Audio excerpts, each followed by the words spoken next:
Coronavírus, a crise em debate. Olá, seja muito bem-vindo. Neste momento em que o coronavírus assola o nosso país, a Jovem Pan abre as suas câmeras e os seus microfones para tentar compreender essa crise e buscar as melhores soluções possíveis nas diferentes esferas. Hoje, nós vamos tratar de um lado político de toda essa crise e eu vou batizar esse primeiro painel de As Respostas do Congresso Nacional e a Agenda Legislativa Possível para o mundo, para o semestre que virá. Tenho comigo três deputados federais e um senador. Você já acompanha aí na sua tela o deputado Coronel Tadeu. Vamos aqui fazer uma escadinha, vamos passando. Deputado Coronel Tadeu, do PSL de São Paulo, muito bem-vindo. Senador Randolfo Rodrigues, da Rede do Amapá, muito obrigado por participar. Aí embaixo, aqui na janelinha, está o capitão Derrite, do Progressistas, também de São Paulo, fez um positivo aqui pra gente, e também o Paulo Ganimi, do Partido Novo do Rio de Janeiro. Senhores, muito obrigado por participar aqui dessa janela, vou chamar de janela de oportunidade para a gente tentar debater e entender não só o mundo que virá, mas também aquilo que os senhores eleitos, congressistas, podem fazer para quem está passando, está enfrentando toda essa crise. Eu queria, então, começar com uma primeira pergunta. Vamos passar a janelinha em ordem horária e depois a gente volta em ordem anti-horária, porque aqui é uma live, né? É um vídeo absolutamente democrático. Então, Coronel Tadeu, começo com o senhor. O que é que o Congresso Nacional está fazendo? O que é que o Congresso Nacional pode fazer para ajudar o Brasil nessa hora? Bom, boa tarde, Silvio, boa tarde, senador Randolfo Rodrigues, boa tarde, capitão Derrite, o meu amigo do Rio de Janeiro, Paulo Ganimi. É um prazer estar aqui com vocês. E a resposta é muito simples, o Congresso pode fazer muito, mas é muito, muito mesmo para ajudar nessa hora. É claro que existe um componente técnico em todas as pautas e existe também um componente político.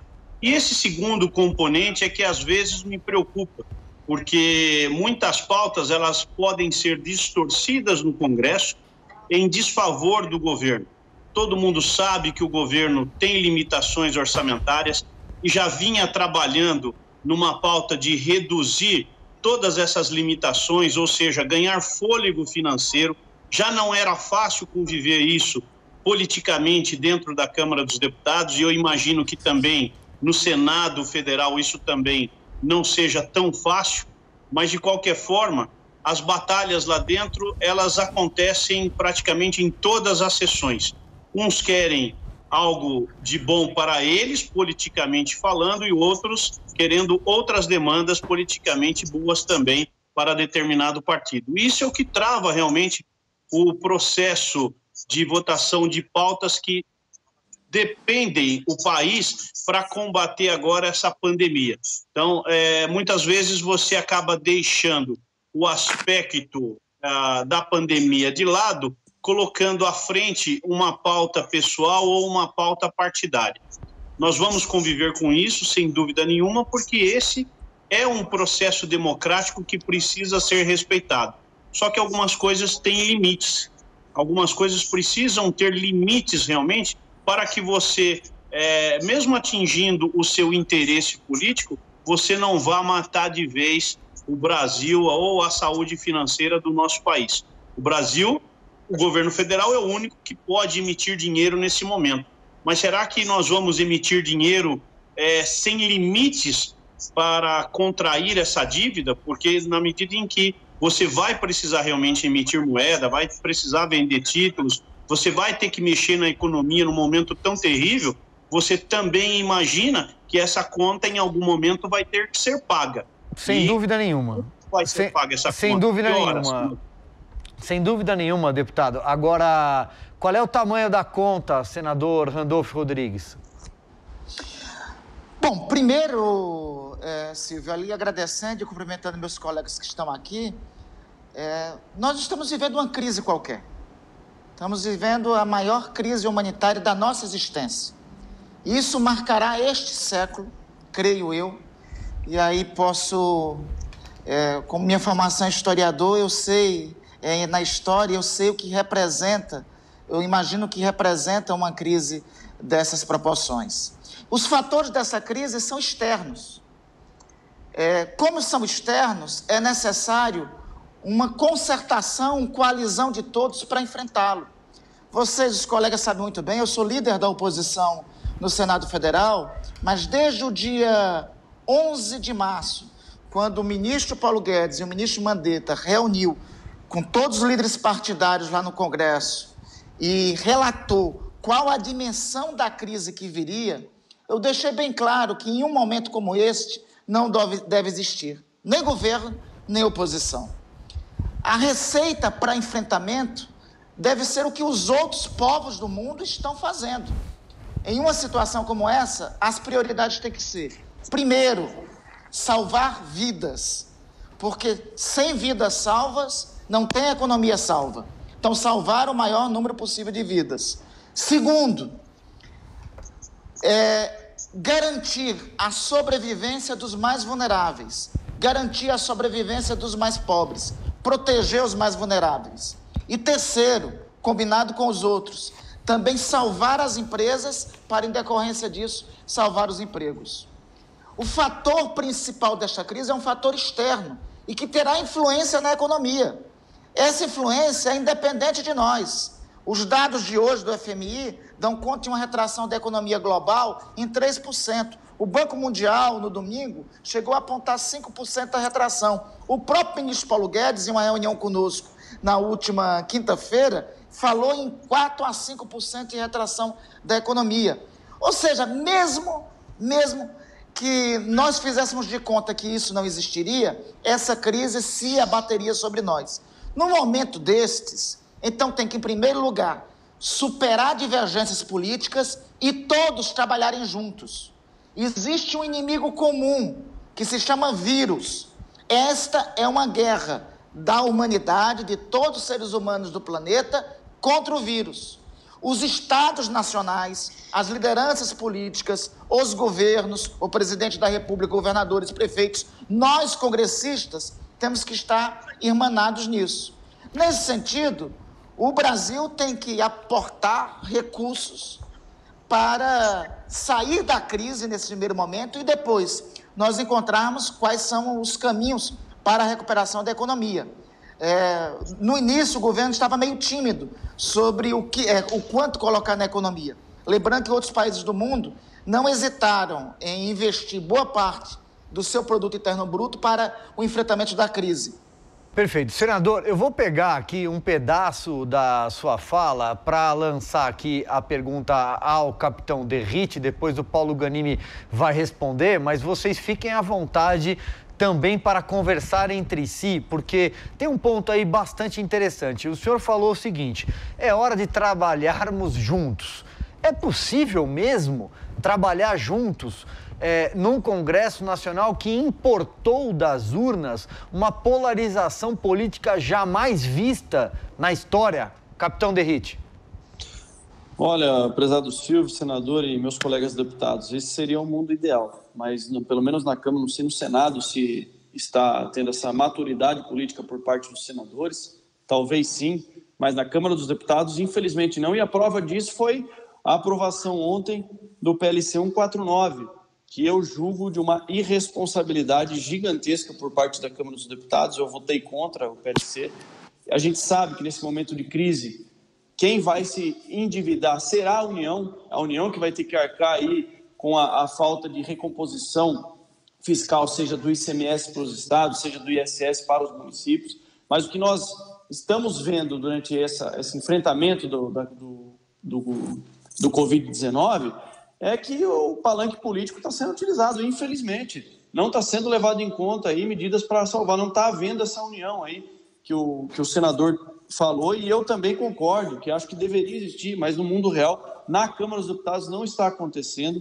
Um projeto que teve origem lá no Plano Mansueto ano passado, esse PLC 149, ele foi completamente desconfigurado, ele colocou aí garantiu para os estados e municípios uma recomposição fiscal sem nenhum tipo de contrapartida, não tem mais o limite de teto de gasto, não tem aquilo que nós chamávamos de dever de casa, né? Reformas estruturantes por parte do governo, por parte dos municípios, e sim a abertura dos cofres públicos da União deliberadamente numa proporção gigantesca, um projeto que previa aí um auxílio de entre 80 e 90 bilhões de reais da União para os municípios, se transformou no mínimo em 180, e a equipe econômica já fala que pode passar até dos 200 bilhões. Infelizmente, na Câmara dos Deputados, a polarização ela continua, inclusive nesse momento de crise que não deveria existir. Paulo Ganimi, repasso então aí a pergunta para você e a gente segue aqui no nosso debate. Bom, é um prazer estar aqui com vocês, Silvio, meus colegas parlamentares, também os ouvintes e web espectadores aqui. Bom, eu acho que o tema é muito complexo. A gente está numa situação agora que até os nossos valores são colocados à prova. A gente tem aí um momento em que até a questão fiscal, nós no Novo somos muito preocupados, sempre batemos muito nisso, a gente colocou em xeque em várias votações ao longo desse período do coronavírus. Vários auxílios que o governo tem dado, seja para as empresas, empresários, microempreendedores, também para a população com auxílio emergencial, e agora também com o PLP 149 para os estados e municípios. A linha é muito tênue entre o que seria o responsável do ponto de vista fiscal com o irresponsável do ponto de vista da realidade de cada um está sofrendo. E isso é muito complexo. E a gente vota muita coisa de uma hora para outra, a gente vota muita coisa sem ter um tempo para analisar com detalhe cada texto, cada proposta. Além disso, a gente tem uma bateção de cabeça bastante grande com relação aos elementos que recebemos, seja do governo, seja de especialistas, né? Tem muitas coisas que ficam muito no achismo e às vezes a gente não tem uma proposta sólida, uma proposta perfeita para ser votada. E muitas vezes decidimos votar sim ou não na proposta que está ali presente. A gente não vota, essa proposta é melhor que aquela. A gente vota, essa proposta que tem.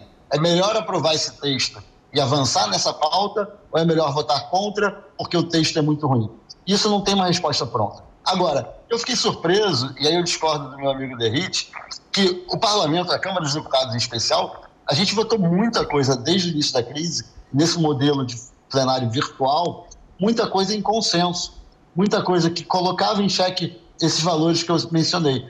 A gente viu a esquerda querendo desburocratizar, querendo flexibilizar alguns pontos que eles nunca quiseram, e a gente viu pessoas como eu, de partidos liberais, querendo que o Estado coloque dinheiro na economia. Então, é um momento único e é um momento que eu espero que não volte a acontecer. Por quê? E a gente defende muito esse ponto. Não dá para você ser liberal ao extremo no momento em que a economia não está funcionando. E a economia não está funcionando por causa da intervenção do Estado. Então, a partir do momento que o Estado intervém na economia por conta da crise do coronavírus, é natural também que você espere que o Estado intervenha para compensar a intervenção original dele. Agora, Paulo, a gente está falando, eu só queria pontuar aqui, sem querer te interromper, e como eu falei, isso aqui é um debate, todo mundo pode falar com todo mundo e a gente faz aqui uma grande mesa redonda para tentar ajudar o Brasil a encontrar algumas soluções. É um Estado, é um modelo de Estado, é um governo que não queria colocar a mão no bolso, né? É um governo que não queria intervir. Mais ou menos, porque no próprio governo, Silvio, você teve aí diferença de opinião entre ministério e presidente. Mas não é o que o Ministério da Economia previa. Estamos falando de Estado mínimo, de enxugar e não de colocar a mão no bolso. Estou errado? O deputado Coronel Tadeu quer fazer uma ponderação. Mas, Silvio, você está falando isso, só para concluir, assim, está falando isso antes da crise do coronavírus. Sim. E essa também é a minha visão. Essa é a minha opinião também. Sim, então, exatamente. Era um governo que não estava preparado para isso. Isso não fazia parte da agenda. Deixa eu ouvir o deputado Coronel Tadeu. Diga lá. Vamos lá. Em 2019, nós tivemos um contexto de ajuste fiscal. E o objetivo do governo era buscar esse ajuste fiscal o tempo inteiro e nós conseguimos isso, uma boa parcela desse caminho foi vencida com a aprovação da reforma da Previdência. Quando nós viramos em 2020, vínhamos com a pauta da reforma administrativa e da reforma tributária, também com o objetivo final do ajuste fiscal. Quando veio a questão da pandemia, mudou completamente o foco. Falou, opa, o norte mudou. Agora você dizer que o governo não estava disposto a ajudar, aí eu já não concordo, porque o governo sempre esteve disposto a ajudar. Não, eu não disse que... Deputado, não sei se o senhor estava falando em relação à minha fala. Eu não disse que o governo não estava disposto a ajudar. Eu disse que a agenda não era colocar a mão no bolso, não era o Estado intervir. Ah, tá. Então tudo bem, mas não era realmente colocar a mão no bolso, porque você tinha um outro foco. Você está buscando o equilíbrio econômico do país, né? E a partir de então buscar um desenvolvimento, um crescimento econômico. Tanto é que o crescimento ano passado foi de 1%, foi muito pequeno, né? E já era esperado isso, é claro. O Brasil vem saindo do fundo do poço, tentando subir pelas paredes do poço sem nenhuma corda. E aí a corda que precisava ser estendida é justamente a Câmara e o Senado que tem que dar ao governo.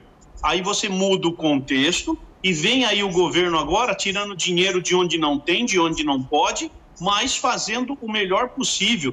E as ações estão todas aí. Eu tenho aqui elencados pelo menos umas 10 para te falar, né? Começando pelos 600 milhões de ajuda para a saúde, começando pelos 2 bilhões para a Santa Casa, que é o projeto que foi aprovado, né? As parcelas de R$600 que estão indo para a mão de quase 40, 50 milhões de brasileiros para poder se socorrer. Tudo isso a gente vai passando de 100 bilhões, 120 bilhões, e é dinheiro que o Brasil não tem e todo mundo precisa saber disso. Todo mundo precisa entender que vai precisar emitir moeda e aí a gente sabe quais são as consequências de emitir moeda. Espera-se uma inflação, espera-se desemprego, espera-se recessão. Isso é uma consequência, mas o governo está, sim, 100% ajudando esse processo da pandemia. Não, perfeito. Eu vou passar aqui para o capitão Derrite, até porque o Paulo Ganimi fez uma menção a ele. Imagino que ele também queira responder nesse sentido. Depois o senador Randolph fala, mas como eu disse, eu não disse que o Estado não quer ajudar, não disse que o governo não quer ajudar as pessoas, em momento nenhum eu falei isso. Eu disse que é uma agenda, a agenda do ministro Paulo Guedes não previa ter que colocar a mão no bolso. A própria reforma da Previdência, como o senhor mesmo citou, gerou uma economia enorme que talvez uma parte dela, inclusive, fique no preço do coronavírus. Enfim, vamos lá, deputado Capitão Derrite. Bom, respondendo aí ao que o Paulo citou, eu não sei se eu não fui tão claro na explicação, mas eu concordo com ele. Enquanto estávamos votando temas que não são polêmicos, temas de ajuda à população, liberação de recursos para a Santa Casa, liberação de auxílio para o trabalhador autônomo de R$600, podendo chegar a R$1.200 se a mulher for mãe, chefe de família. Isso são medidas que, obviamente, vai ter uma aceitação de todos, inclusive daqueles que o Paulo cita, um pouco mais liberais do viés econômico, que eu me incluo também nesse contexto, de que pregam aí o Estado mínimo, a não intervenção estatal na economia, enfim. Mas quando chegou esse tema polêmico, eu volto a dizer, sobre o PLP 149 que foi votado ontem, aí sim houve um divisor de águas. No meu ponto de vista, o Estado, a União, ela tem que ajudar os governos e municípios. Nós chegamos num ponto no Paraná, por exemplo, que a arrecadação do ICMS caiu 65%. Só que isso não pode ser de uma maneira assim exacerbada, sem nenhuma contrapartida e responsabilidade dos governadores e prefeitos. Foi por isso que eu votei contra ontem e por isso que eu discordo do Paulo, que para votar temas que não são polêmicos e são 100% aí, tem 100% de adesão de todos os partidos e todo o viés ideológico, é tranquilo, mas no ponto que nem ontem, a gente viu sim, e hoje, nós vamos discutir hoje a medida provisória 905, que institui o contrato de trabalho verde e amarelo, e eu tenho certeza que a oposição, a esquerda, vai querer obstruir, que ela flexibiliza a legislação trabalhista nesse período de pandemia. É um outro tema também polêmico, e eu tenho certeza que a oposição vai querer obstruir, vai querer prorrogar, vai querer retirar de pauta e por aí vai. Deputado, então volto com o senhor, dentro de um prisma no qual um governo não previa ter que fazer esse tipo de intervenção, é estado mínimo, enxugar essa máquina, aliás, diga-se de passagem, uma máquina que ficou gorda, obesa, pelos anos de PT, né? Por todos os governos do PT, que aparelhou de forma absurda toda a nossa máquina estatal. Então, para desinchar, leva tempo, mas acho que estávamos num bom caminho, só para falar da máquina. Mas quero voltar, então, na questão do Estado interventor e passo a palavra para o senhor. Só deixa eu, então, colocar mais um tema aqui, enquanto o senador Randolph volta conosco. Plano Mansueto, avança? Olha, realmente o que você falou, Silvio, a gente poderia dizer o seguinte, rapaz, o governo precisava ter entrado numa dieta forte em janeiro de 2019, entrou numa dieta e enxugou um pouco, né? Ele perdeu tamanho, graças a Deus, né? Eu lembro num primeiro decreto do presidente da República, foram mais de 20 mil cargos que foram eliminados, cargos comissionados, e nós aqui não precisamos esconder nada da população, era cabide de emprego mesmo, eram militantes de partidos que participavam das campanhas e que depois vinha atrás de uma boquinha, me arruma uma boquinha aí, pelo amor de Deus, qualquer 4 mil, 5 mil reais, e isso aí, se fosse trabalhar, por exemplo, lá em Itaipu, ia ganhar 40 mil reais por mês, né? Então, foi feita uma primeira limpeza, é claro que isso não foi suficiente, a máquina administrativa, ela é anacrônica, ela é ultrapassada, ela não é ágil, ela é lenta, ela é pesada, e aí veio uma segunda paulada realmente que foram as extinções de alguns cargos, né? E junto com as privatizações e as concessões. Então foi feito um avanço muito bom.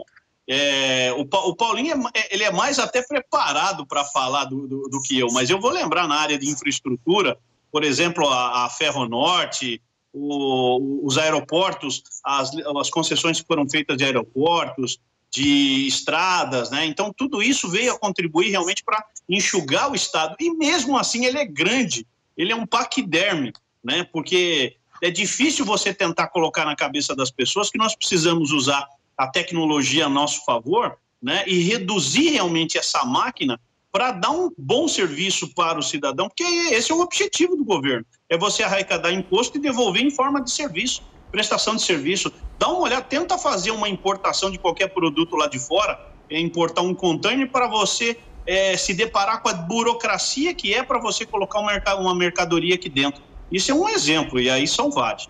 A questão então esse Estado, Silvio, ele realmente ainda é muito grande, ele precisa ser muito enxugado. Há muitas ações que o governo precisa tomar, e aí vai precisar da ajuda realmente da Câmara dos Deputados, em especial a privatização de algumas empresas que foram criadas por lei e depende da aprovação do Congresso. Isso vai ser uma disputa muito grande, mas eu espero que isso aconteça. E falando do plano Mansueto, né, ontem ele foi o plano Mansueto, né? O Mansueto ficou para trás, nós já sabemos. O Mansueto ficou para trás, coitado do Mansueto Almeida, Mendonça ou Almeida, eu não lembro o nome dele, vai ser lembrado aí, quem sabe, lá na frente, né? Agora, o Mansueto foi aprovado, reconhecidamente, a gente sabe que os estados precisam de ajuda financeira mesmo, porque o único que pode emitir dinheiro é o governo federal, isso eu já falei, mas infelizmente ontem foi um cheque sem fundo, né? Infelizmente é um cheque sem fundo que está sendo passado, e eu conto com o senador Randolph Rodrigues, esse guerreiro, para que não deixe isso de andar lá no Senado, que a esperança agora está na mão do Senado Federal. O senhor já está mandando a pergunta para ele, deputado. Senador Randolph Rodrigues. Vamos deixar ele responder. O senhor já fez a pergunta direto para ele. Não preciso nem de mediador, nem precisa de mediador aqui. Silvio, olha, Silvio e Coronel, deixa eu dizer para vocês. Nós tivemos ao longo dos 30 anos 3 conquistas que nós não podemos perder de vista no país. A redemocratização, a estabilidade da moeda e a ascensão social dos mais pobres. Ao passo dessas virtudes, Santo Agostinho que dizia que para cada virtude cardeal tem um pecado capital, né? Ao passo dessas virtudes cardeais, nós tivemos um pecado capital gravíssimo, que foi a apropriação das coisas do Estado como se fosse bem público por alguns grupos que se parasitaram no poder. A corrupção foi e é, porque não foi resolvido, um problema endêmico da estrutura da formação do Estado brasileiro, que não é de hoje, mas que, de fato, nos últimos anos, se aprofundou. Eu acho que isso tem que ser enfrentado, tem que ser combatido. Como, ao mesmo passo, tem que ser enfrentado e combatido um gravíssimo problema que nós temos no Brasil, que é nós sermos uma das sociedades mais desiguais do planeta. Então, eu acho o seguinte, colocando as coisas em uma determinada ordem, primeiro momento, temos que enfrentar a crise. Eu ia dizendo na minha fala anterior que, para enfrentar a crise, no início, eu sentia que o governo estava muito tímido sobre quanto gastar. E, de fato, concordo com o que os colegas colocaram, a crise pegou o governo em um outro dial. Já que a gente está numa rádio, deixa eu utilizar essa linguagem. De calça curta. Pegou... Exatamente, em uma outra programação. Eu lembro que na primeira conversa que nós tivemos lá na Comissão de Constituição e Justiça da Câmara, o ministro Mandetta relatava o quadro gravíssimo que viria, o ministro Paulo Guedes ponderou ali que tínhamos que aprovar as reformas. Eu mesmo, como líder da oposição, ali disse, olha, veja, eu acho que o debate nesse momento não são as reformas, nós temos que enfrentar a crise e, como primeira alternativa para enfrentar a crise, bora tirar esses 5 bilhões de reais que estão nessa disputa política do chamado PLN 4, que eu acho um negócio ensandecido, aquele PLN 4, eu acho um negócio ensandecido, eu acho uma deformação do nosso presidencialismo, colocar nas mãos de um relator da Câmara 15 bilhões de reais para ele controlar como se quisesse na distribuição de emendas. E foi uma medida correta do Ministério da Economia. Pegou 5 bilhões ali, colocou no enfrentamento da pandemia. Eu acho que ao longo do tempo, o Ministério da Economia foi se adequando. No começo, a gente estava gastando 0,5% do PIB no enfrentamento à crise. Nós já estamos com um percentual em torno de 6% a 7%. Melhoramos, ainda abaixo de muitas nações, o quanto está gastando investindo para enfrentar, porque quando você salva vidas, você não gasta, você investe. Eu acho que é o seguinte, nós temos que apoiar estados e municípios, que é onde está sendo enfrentada a crise. Agora, eu também sou favorável que não pode se aproveitar de uma circunstância como esta para ninguém renunciar. Um ambiente como esse, todos nós temos que renunciar. Nós, os políticos, temos que renunciar. Fundo eleitoral, fundo Posso fazer uma provocação? Pode. O senhor repassou o seu salário ou parte dele, e aí fica também para os 3 deputados que estão participando aqui dessa nossa conversa. O senhor concorda ou não? Apresentei projeto nesse sentido e estou buscando um mecanismo, porque deixa eu colocar uma situação que os colegas haverão de concordar comigo. Eu achei uma medida interessante a Câmara disponibilizar 150 milhões de reais. Lamentavelmente, essa medida não foi tomada ainda pelo Senado. Eu sou partidário também de uma outra máxima do Santo Agostinho, que dizia, aliás, de São Francisco, que dizia que palavra convence, exemplo arrasta. Talvez 150 milhões não seja nada para gastos de bilhões que precisamos fazer nesse momento. Mas o necessário é que nós possamos dar exemplos. O Senado deveria também. Nenhum senador esse mês utilizou cota de passagem para viajar para Brasília. Pois é. Então, pega esse dinheiro e destina para o enfrentamento da crise. Pode ser pouco, mas é exemplo. E exemplo tem que ser dado. Eu apresentei projeto dessa natureza no Senado. Eu estou defendendo a destinação do fundo partidário e do fundo eleitoral. Teve uma emenda nossa que foi acatada, inclusive, numa medida provisória, e eu espero que possa avançar. Eu louvo iniciativas como, inclusive, que os colegas do Novo apresentaram na Câmara para tentar aprovar isso no âmbito da proposta de emenda constitucional número 10. E eu mesmo estou buscando mecanismo para disponibilizar o que pelo menos me for de direito no vencimento deste ano para isso. Representará, menos de uma gota d'água do oceano, mas é exemplo. Então, eu acho que todos têm que renunciar. Senador, tem que ter algum sacrifício. Senador, eu parabenizo o senhor e tenho certeza também que os outros 3 deputados que estão aqui conosco, eu vou passar a palavra para cada um deles se manifestar nesse sentido, concordam. E para isso, a gente sabe, quem conhece um pouco do Legislativo, que basta um ato da mesa diretora, não é tão difícil assim. Paulo Ganimi, vou começar com você, depois o Derrite, chego lá no Coronel Tadeu, girando aqui na nossa janelinha dessa transmissão. Paulo, por que os deputados não repassam?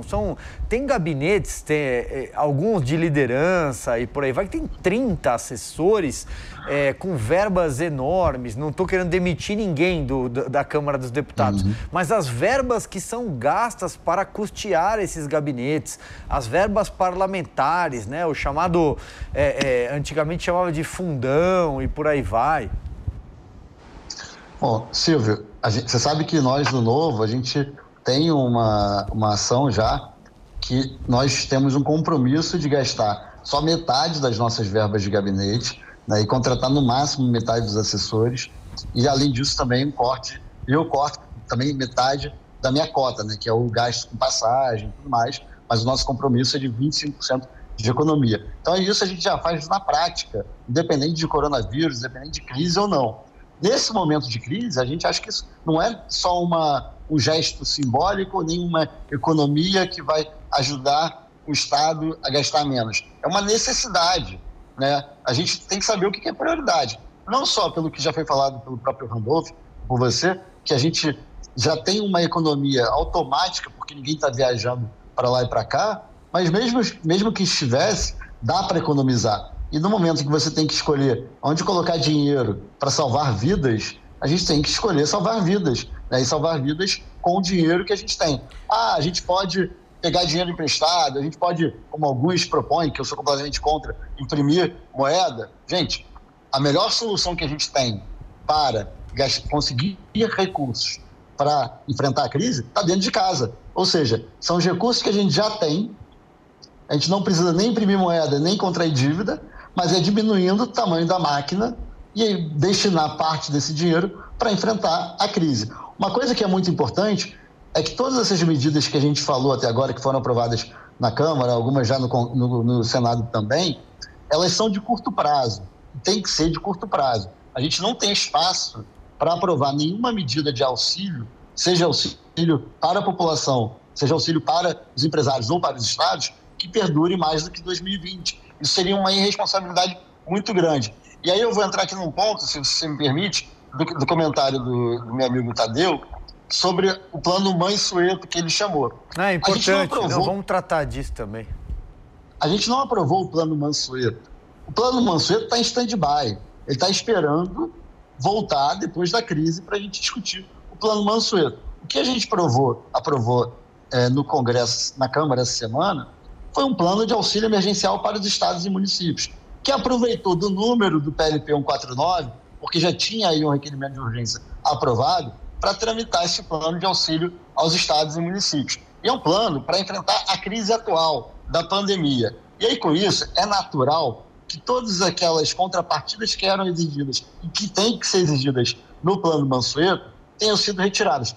Eu gostaria que algumas ficassem? Gostaria. Acho que seria saudável que elas ficassem, pelo menos algumas delas, uma inclusive que era a sugestão do governo, que é uma sugestão nossa, né? A gente queria redução de salário do funcionalismo público, dos parlamentares, dos juízes, mas também dos servidores públicos. Isso não tinha chance de ir adiante numa Câmara como ela está hoje. Teve uma outra proposta do governo. Vamos congelar os salários por 2 anos. Ótimo, eu sou super favorável. A população está sofrendo. Por que os servidores, incluindo nós, políticos, não podemos também congelar os salários por 2 anos? Mas não teve ambiente político para isso. Então, assim, a gente tem que entender o seguinte... Por que não teve ambiente político? Porque não seria votada essa proposta. O ponto todo é, como eu falei na primeira fala, você tem um projeto para votar. O relator trabalha com todos os agentes políticos ali na Câmara e no governo. E ele ouve todos os lados.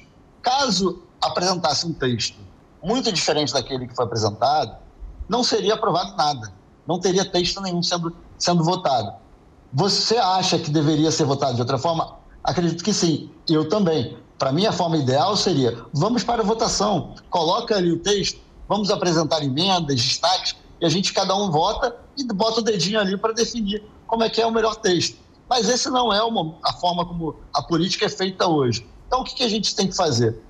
Votar, sim ou não, o texto que está ali. O texto que ia ser votado na quarta-feira da semana passada era um texto muito ruim mesmo. Por quê? Ele permitia aos estados a contração de até 8% da sua receita de dívidas adicionais.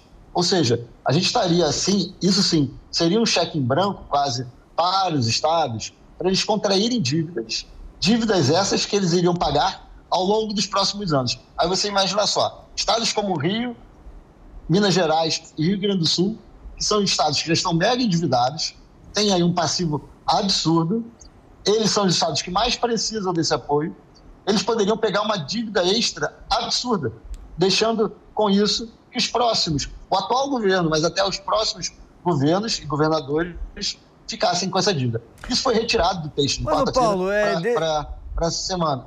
Mas, deputado, mas também, de alguma forma é o que eles vêm fazendo também, não é novidade, né?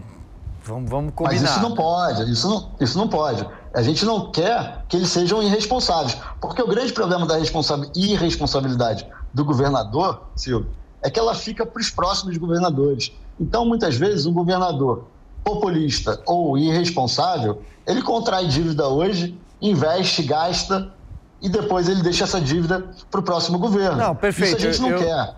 Perfeito, eu entendi seu ponto, mas eu acho que é o que todo mundo fez, infelizmente, né? Claro. Os governantes fizeram mandato após mandato. Deixa eu passar aqui a bola para o capitão Derrite. Deputado, só voltando então um pouquinho, a gente falava sobre as verbas também de gabinete e tal, e eu quero me corrigir, eu falei fundão. Não, fundão nós vamos falar já, é cotão que eles chamavam, né? Como apelidaram a verba indenizatória. Daqui a pouco a gente fala do fundão. Cota parlamentar, né? Olha, como o Paulo falou, eu sou 100% favorável. Eu acho muito difícil que isso seja colocado em pauta para votação, até mesmo se houver um projeto de lei na pauta para redução salarial temporária dos parlamentares, eu sou favorável e votarei a favor, até porque nós fazemos parte aí da elite do funcionalismo público do Brasil, claro, com exceção ao Poder Judiciário, e eu bato muito nessa tecla. Passou da hora do Congresso Nacional votar o extrateto, que extrateto para o Poder Judiciário é só para inglês ver, porque eles têm uma série de penduricalhos na legislação ordinária deles que permite que eles recebam. Tem desembargador em São Paulo que recebe mais de R$150 mil por mês. Isso é um verdadeiro absurdo. Agora, eu sou favorável, sim, a essa redução. Na verdade, eu já pratico isso. Tanto é que tem ferramentas aí que avaliam os parlamentares e nos colocam aí entre os que mais fazem essa lição de casa. Eu queria falar sobre duas coisas que foi falado aqui a respeito das estatais, né?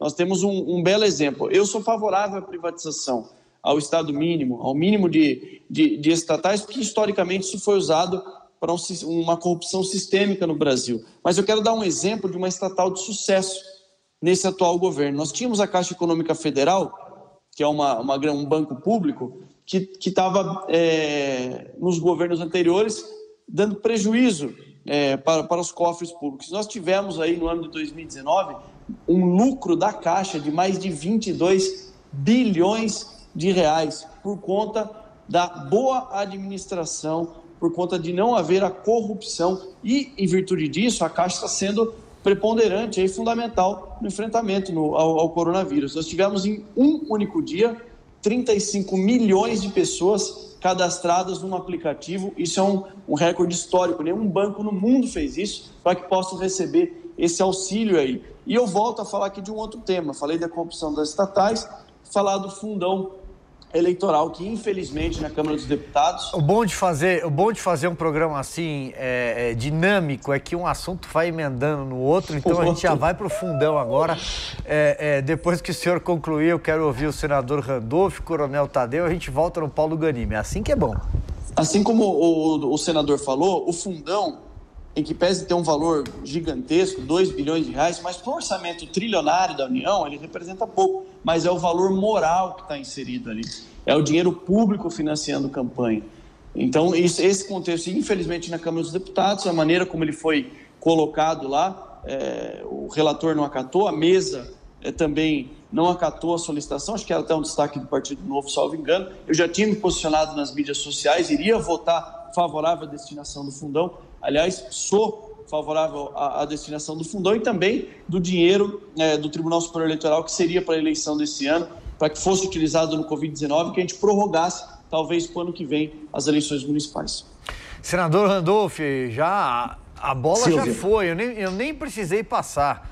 Alguém me pediu a palavra aqui também. Quero até agradecer ao Derrite, que ele já mandou redondo. Em especial, em uma circunstância como essa, não é razoável os partidos políticos sustentarem, manterem tanto o fundo partidário, que é de outros 2 bilhões, e o fundo de financiamento eleitoral, que é de 2 bilhões. Veja, Silvio, até a eleição, nós não sabemos quanto tempo vai demorar essa crise. O próprio debate da eleição é um debate que está em jogo.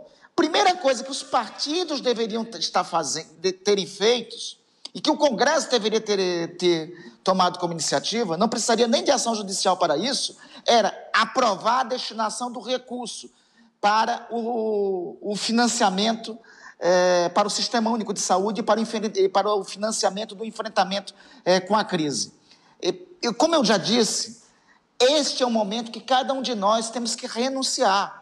Os trabalhadores estão sofrendo, os mais pobres estão sofrendo, milhões de brasileiros estão a essa altura, por conta da paralisação da atividade econômica, passando fome, as empresas estão sofrendo, o Estado brasileiro tem que disponibilizar recursos.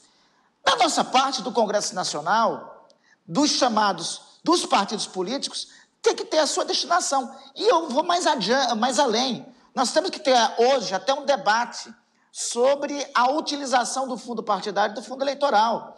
Porque o que surgiu com o advento, o que surgiu após o Supremo Tribunal Federal ter decidido que o financiamento privado de campanha era proibido no Brasil, o que surgiu posteriormente a isso foi a utilização dos recursos de fundo partidário em uma verdadeira perpetuação de oligarquias partidárias, o que não democratiza o sistema político brasileiro, o que inviabiliza a renovação do próprio sistema político brasileiro. Fica bilhões, milhões de recursos como única fonte de financiamento nas mãos de um cacique partidário ou de 2 caciques partidários que definem o destino de quadros políticos, o destino de quem é eleito, o destino de quem é financiado.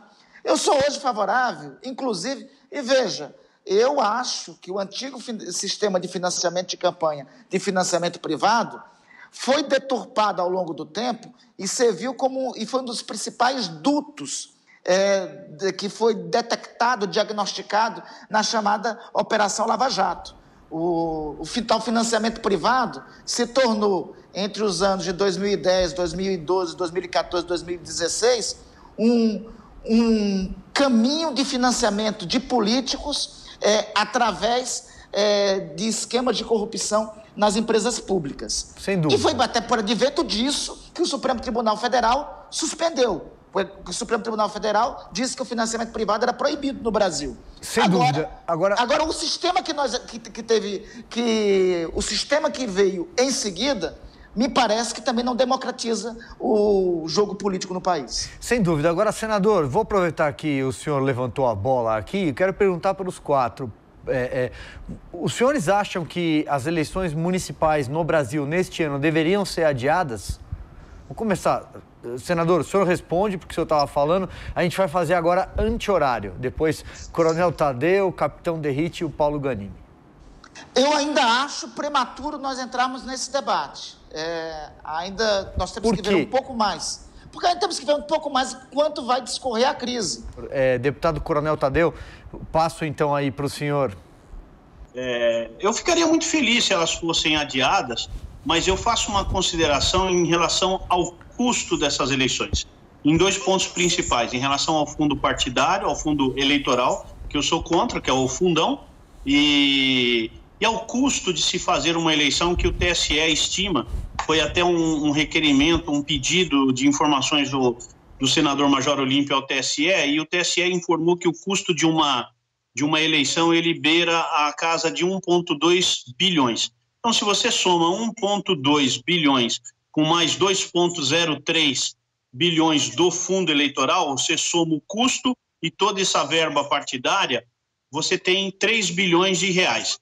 Veja só, se nós promovermos a unificação das eleições, nós vamos ter um custo só para todas as eleições, de vereador, prefeito, deputados, governador, senador, presidente da República e ficaria tudo numa data só. Então, a unificação, para mim, ela é extremamente viável, porque ao longo de 10 anos você está economizando 12 bilhões de reais. O Brasil não é um país que pode jogar dinheiro fora. Então, por esse motivo, eu sou favorável ao adiamento das eleições. Mas isso tem complicações políticas, né? Você vai ter que decidir o que você faz com os atuais mandatários. Estende o mandato deles, não estende, né? Tudo isso é uma questão de discussão. Mas a unificação, para mim, é um ponto pacífico. Se vai acontecer em 2022, ótimo. Se não acontecer, que seja em 2026, no máximo, porque a gente vai realmente ter economia de dinheiro. O deputado Capitão Derrite. Eu acho que assim, que pese respeitar a ideia de que ainda é cedo para discutir, mas a gente tem que discutir. A questão aí do adiamento das eleições, o que me preocupa principalmente é o dinheiro público que pode e deve ser usado no combate ao Covid-19. A unificação, eu acho prematuro a gente discutir. Vamos unificar tudo em 2022. Mas esse ano aqui, a gente não tem ambiente, não tem clima e não tem dinheiro público para gastar com eleições. Então, no mínimo que nós deveríamos fazer é prorrogar para o ano que vem, nem que seja para o começo do ano que vem, mas para o exercício fiscal do ano que vem e utilizar esse dinheiro, essa verba pública que seria para as eleições desse ano, para o combate ao coronavírus. Perfeito. Paulo Ganimi, então, para a gente fechar aqui o nosso ciclo. Bom, Silvio, eu sou particularmente contra adiar as eleições para 2022. Eu sou favorável, sim, apesar de eu entender que há pontos positivos e negativos com a unificação das eleições, mas eu acho que essa unificação tem que ser trabalhada e preparada. Não faz sentido um prefeito, um vereador que foi eleito para um mandato de 4 anos, ter por nós mesmos a decisão que eles vão ter os seus mandatos prorrogados por mais 2 anos, ficando 6 anos no total. Isso, para mim, não é democrático. Então, acho que adiar a eleição por 1 mês, 2 meses, mesmo que se estenda até um pouco além do ano de 2020, ok, seria ruim, o ideal que seja ainda 2020 para permitir que os mandatos sejam cumpridos como estavam previstos, mas eu acho que não faz sentido a gente discutir a unificação de mandato agora, né? Imagina eu, que sou do Rio de Janeiro, aguentar o prefeito atual por mais 2 anos, né? Eu acho que seria pior do que o coronavírus para o Rio de Janeiro. Perfeito. Paulo Ganimi, quero te agradecer mais uma vez, sempre gentilmente atende a gente. Obrigado, viu, Paulo? Eu que agradeço, Silvio. Sempre um prazer estar aqui com vocês na Jovem Pan, com os ouvintes e também com esses meus colegas aqui, parlamentares, muito simpáticos, gentis. E agradeço a presença aqui do Coronel Tadeu. Deputado Capitão Derrite, muito obrigado mais uma vez também estar conosco. Obrigado, Silvio, amigos deputados, senador. Prazer estar com vocês aqui. Coronel Tadeu, deputado, manda um abraço lá para o Paulo Ganimi, assim vocês ficam quites. Muito obrigado por participar.